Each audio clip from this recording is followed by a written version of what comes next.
Welcome into the semi-final preview edition of Inside the Huddle. Brian Chimino back with you with Beth Long of Fox Sports and Scout.com. Start off in Class 8A. If there was ever a reason to plead for the IHSA to go to a 1-32 format statewide, this one would be it. Number 1 Stephenson, number 2 Lombard West, both undefeated, doing battle this Saturday in Glen Ellen. You know, whoever comes out of this one has got to be the leader in that conversation, certainly going into the next week. Keys for the game, in my opinion, Cameron Green. Got him rolling last week, resulted in a win. He had 7 first-half catches for 99 yards. I mean, that's pretty much unstoppable at that point. Finished the game, 9 catches, 103 yards, and 2 touchdowns. Really important player. They are going to have to clear up penalties and turnovers. That's something you can't give Lombard West defense because they are so strong.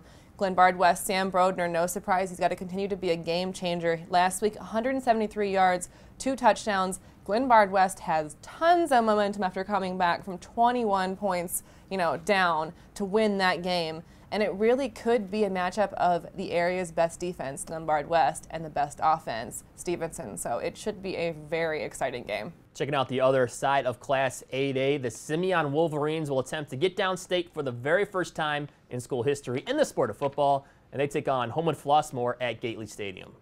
Number 6 in our top 25, Simeon. Number 7, HF. I mean, it's going to be a really interesting game. The kids to watch for HF, all juniors. That has to be so exciting if you're a Homewood Flossmoor fan, because Bryce Gray, he's a quarterback. He's only a junior. He had 3 touchdowns last week, just him. The Harley Hampton twins may be the best duo of running backs in the state. I mean, you'd be hard-pressed to find 2 guys that have put up bigger numbers on the same team. Offensive line led by young guys, including junior Desmond Bland, who's got a lot of Division I interest and several offers. And then on the flip side, Simeon, Timon Watkins has had a fantastic year. Matt Fleming is continuing to make something out of nothing. I mean, out of 4th and 15s, he turns them into touchdowns. That's unheard of. Dion Earls is another guy who they're going to have to find a solution for. 18 carries, 71 yards, 2 touchdowns. Naperville Central's defense didn't solve him. So certainly going to be an interesting matchup of high-powered offenses. Whoever's defense steps up the most and creates the most turnovers. 3 for Simeon last week, 4 for Homewood Flossmoor. That's who's going to win the game. The last time Libertyville and CaryGrove hooked up in the playoffs, it was for the Class 7A state championship all the way back in 2004, with Libertyville coming on top 14-3. 10 years later, it's a rematch in Libertyville. Word to describe CaryGrove, in my opinion, is solid. You know exactly what they're going to do. They're going to run the ball down your throats, and they keep winning. Can Libertyville find a way to stop them? Certainly will be interesting. Quarterback Riley Lees for Libertyville, 158 yards last week, 3 touchdowns. In the second half alone, his teammates, I guess, have been calling him Riley Football, which is kind of funny and interesting. But also, I mean, he's had a great season. Libertyville's key in last week's game versus Fenwick were halftime adjustments, and CaryGrove is a team that can adjust with the best of them, certainly, especially on defense. They also have a top prospect. He's had in Notre Dame. He was one of the former MVPs this year, Trevor Ruland. He is an offensive lineman by trade, but he's also playing some defense, some defensive line. That's going to be a problem that Libertyville is going to have to solve. Fullback Tyler Pennington, he is one that was mentioned to me as a kid to watch, certainly, for CaryGrove. He had 100 yards and 3 touchdowns in the first quarter last week. So a lot of high-powered athletes are going to be on the field on this one, but I think it's really just going to depend on who can dictate the flow of the game the best, and they're going to come out the winner. Other side of Class 7A, Providence will attempt to knock off another team for a second time this season. In Week 3, they knocked off Mount Carmel 33-15, and they'll do battle again this Saturday at Gately. The interesting thing about this is that was a totally different Mount Carmel team. Mount Carmel is back to playing Mount Carmel football right now. Week 3, that was not Mount Carmel football, in my opinion. Biggest factor in this one is will Miles Boykin play. Boykin's head of Notre Dame has had a huge season, 18 touchdowns on the season, and he's missed 2 games to this point, and he still has 18 touchdowns. So if he can get back on the field, I think that's a huge, huge thing for Providence.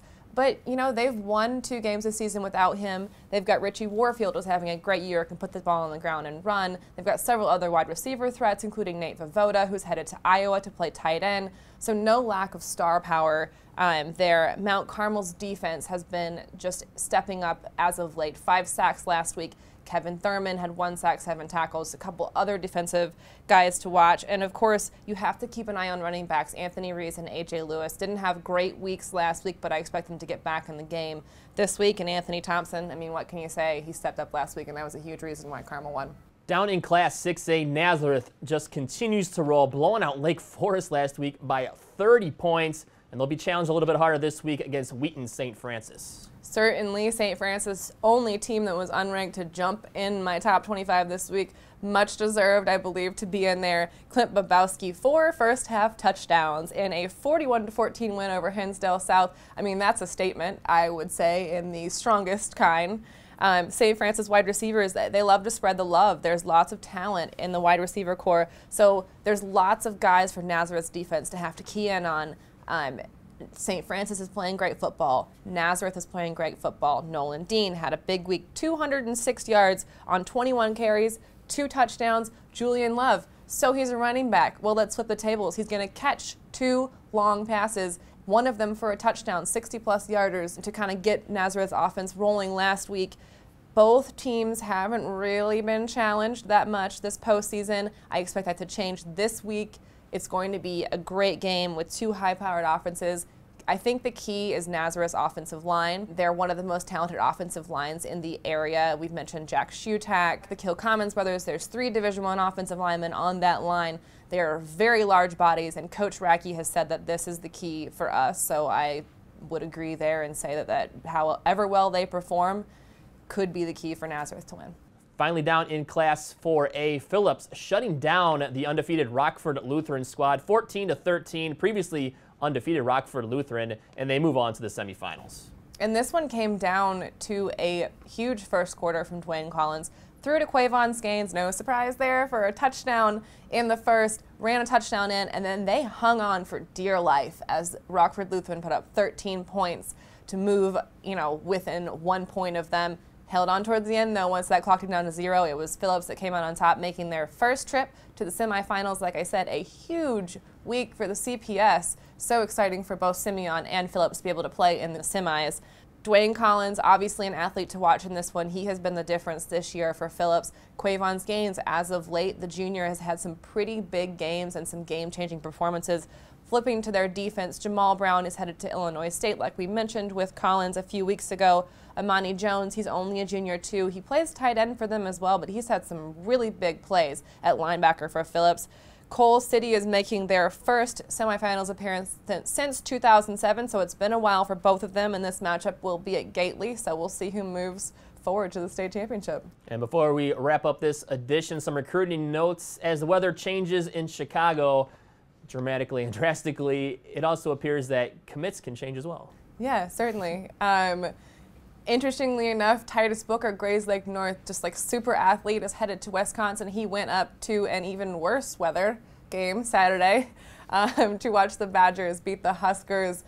Decided that Indiana, which is where he was previously committed, maybe wasn't the best scheme and the best fit for him, and that Wisconsin, who had been showing a lot of interest in him lately, I mean, who wouldn't after the senior season that he had for Grayslake North, was a better fit. So he flipped his commitment to Wisconsin. I do think that will stick.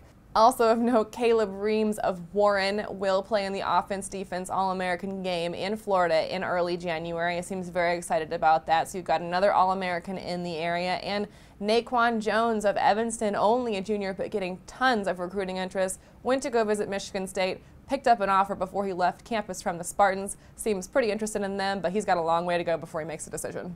So stick with High School Cube News this weekend for all the results of the semifinals, and check back next week for more Inside the Huddle as we preview the state championships in Champaign. For Beth Long, I'm Brian Chimino. We'll see you next week.